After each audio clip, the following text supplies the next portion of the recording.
The boardroom fell silent as Margaret Chen extended her hand across the polished mahogany table.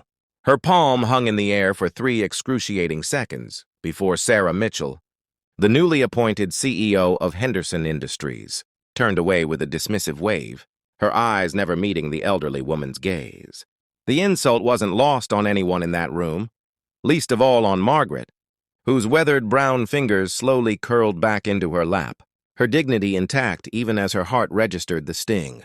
What Sarah didn't know in that moment of careless arrogance was that she had just sealed her own fate, and by tomorrow she would be on her knees, desperate for the grace she had so carelessly denied.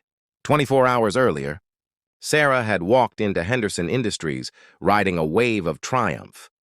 At 38, she was the youngest CEO in the company's history, a self-proclaimed disruptor who had built her reputation on aggressive takeovers and ruthless cost-cutting.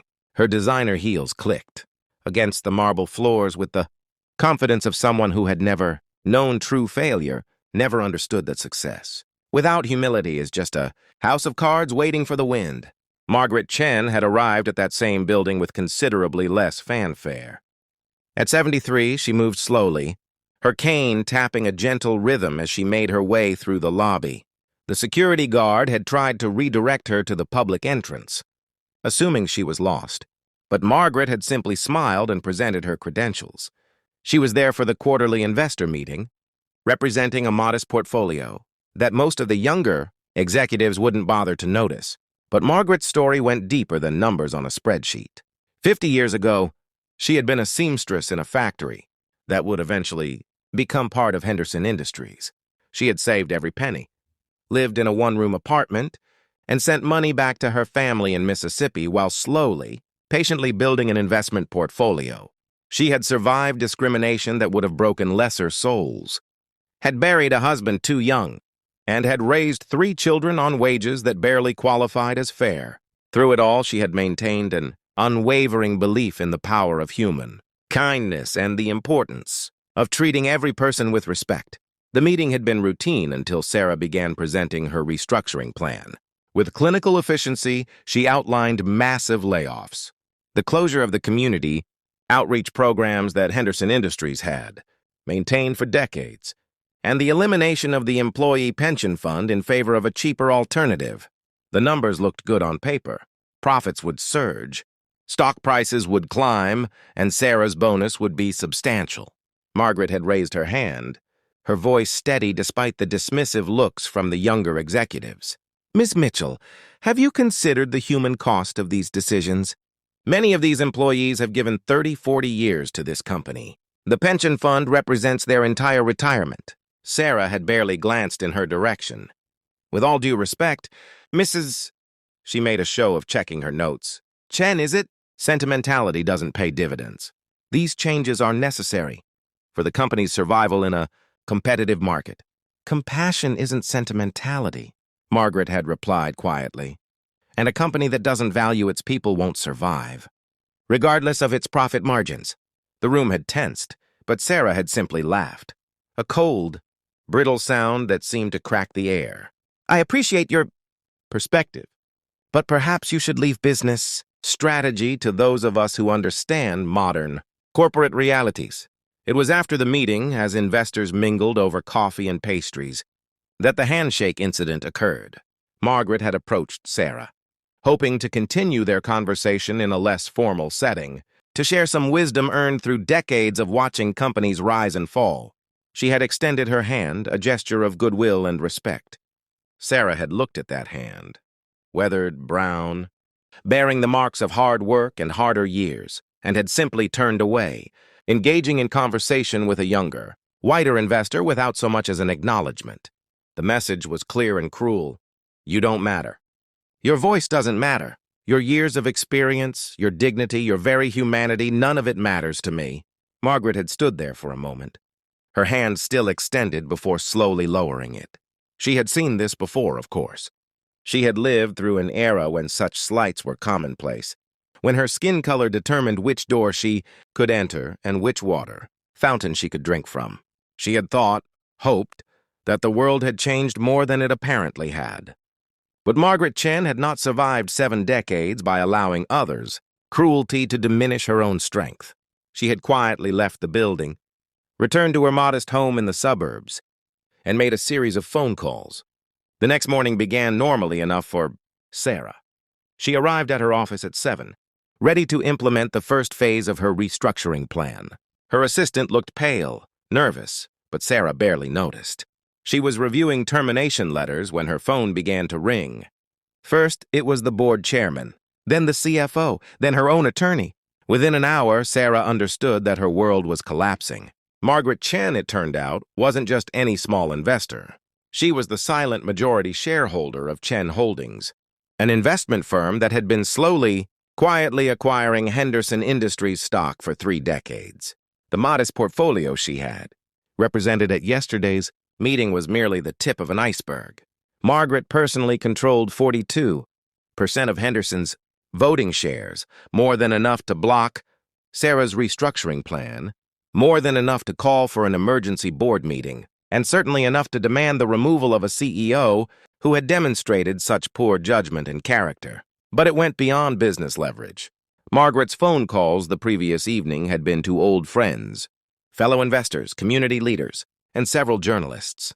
She had told them about Sarah's plan to gut the pension fund, to eliminate programs that provided job training for at-risk youth, to close the community health initiative that served low-income families.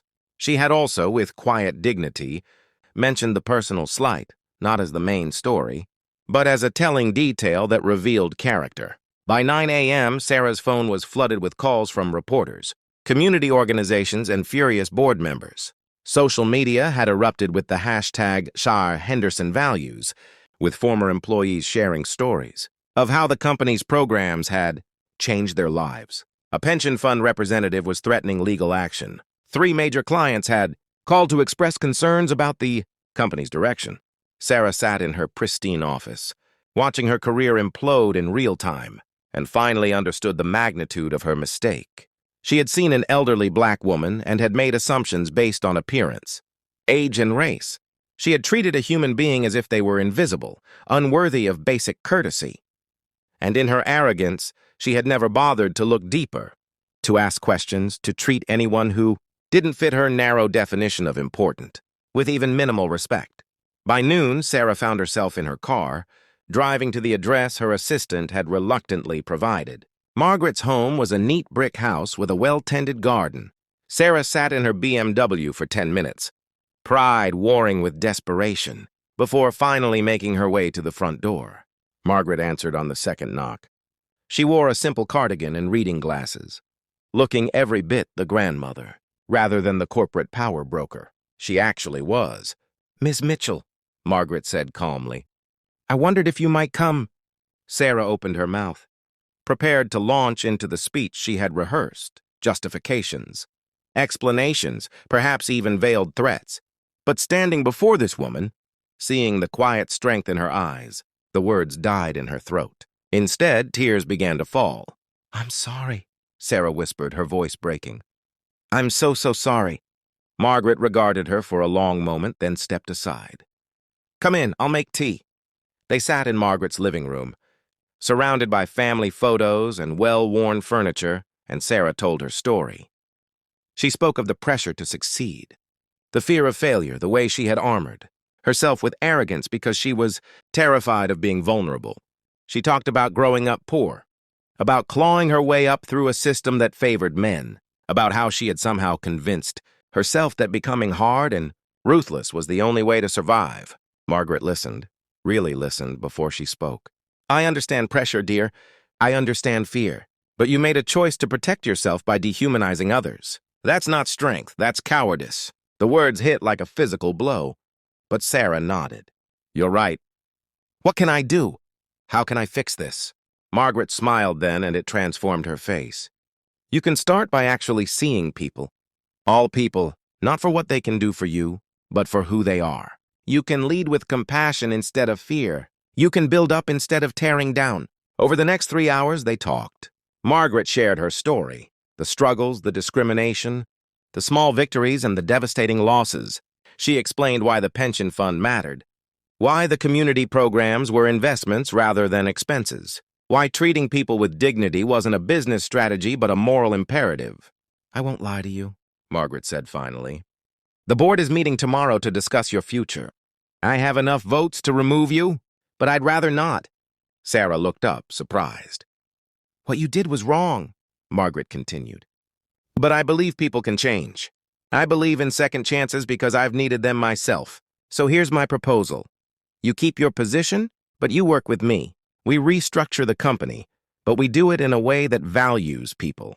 We increase profits, but not at the cost of our souls. And you learn, really learn, what it means to lead with humanity." Sarah could barely speak. "Why? Why would you give me this chance after what I did?" Margaret reached across the table and took Sarah's hand, the same hand that had been refused the day before. "Because 50 years ago, someone gave me a chance when I didn't deserve it. Because kindness is the only thing that truly changes the world. And because I see something in you that you don't see in yourself yet, the potential to be truly great, not just successful." The next day, Sarah stood before the board with Margaret at her side. She publicly apologized, withdrew her restructuring plan, and presented a new vision developed in collaboration with Margaret, one that increased efficiency while protecting workers, that grew profits while serving the community. It wasn't easy, and it didn't happen overnight, but slowly. Henderson Industries began to transform. 3 years later, at the dedication ceremony for the Margaret Chen Community Initiative Center, Sarah gave a speech about the day an elderly investor taught her the difference between power and leadership. She spoke about the hand she had refused to shake and the grace she had received despite her cruelty. She talked about how the worst moment of her life had become the catalyst for becoming the person she was meant to be. Margaret sat in the front row, smiling, her hand clasped with her daughter's. She had not sought revenge when she had the power to destroy Sarah. Instead, she had chosen redemption, had planted seeds of change that would grow far beyond one company or one person. Because that's what real strength looks like. Not the ability to crush others, but the courage to lift them up, even when they don't deserve it, especially when they don't deserve it. The white CEO who had refused to shake an old black investor's hand had indeed found herself begging the next day. But what she had been begging for wasn't mercy. It was the chance to become better, to learn, to transform.